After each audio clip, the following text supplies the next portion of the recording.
against Gnosticism. Origen was a master exegete. He was of Alexandria, Caesarea, around about 185 to 254. And he was an absolute master, and he used the allegorical method of interpretation. Then you have the school of Antioch. You have the great Antiochian exegetes, says you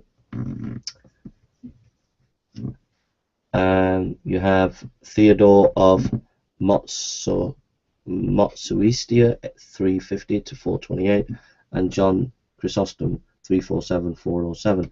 They used the historical grammatical method of understanding the New Testament. Then we have the Latin fathers in the 4th and 5th centuries. We have Marius Victorianus, 300-370, on Galatians, Philippians, and Ephesians. We have Jerome, 347-420, on Philemon, Galatians, scholar. And then you have Augustine, 354-430, on Romans and Galatians. These were majestic exegetes of the New Testament. Then we have the Middle Ages.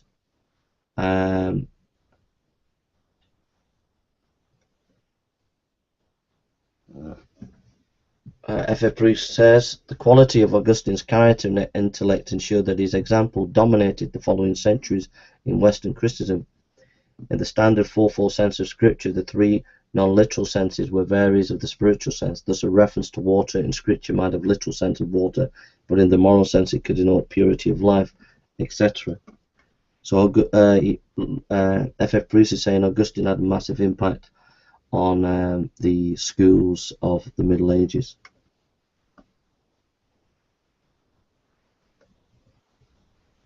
There was the Glossia Ordinaria, the great medieval compilation of biblical annotation, took shape from the 11th to the 15th century.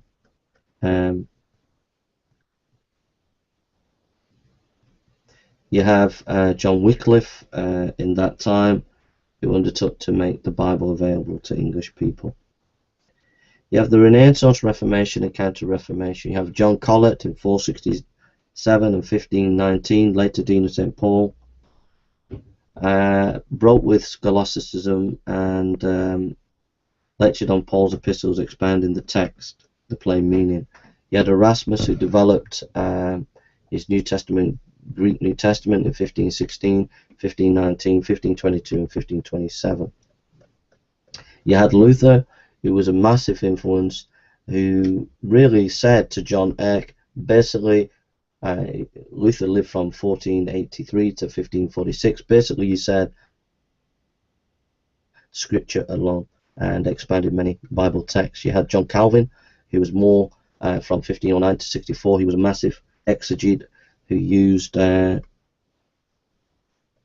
he repudiated the time-honored allegorical method, as wholeheartedly as Luther did. Not only did he enable the interpreter to extract whatever sense he wished from the text, but it effectively obscured the true sense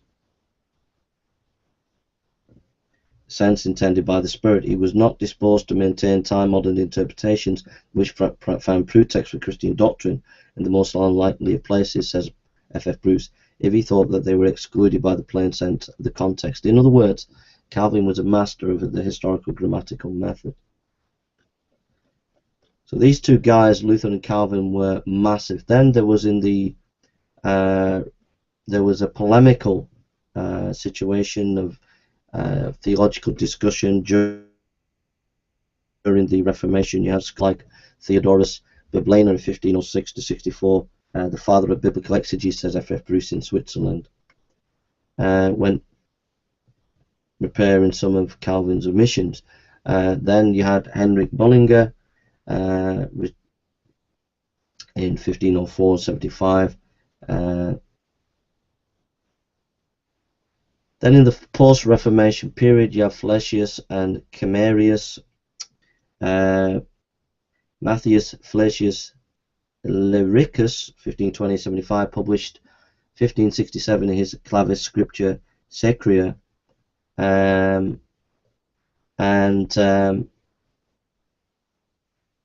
he only admits one sense of Scripture. Then we have Joachim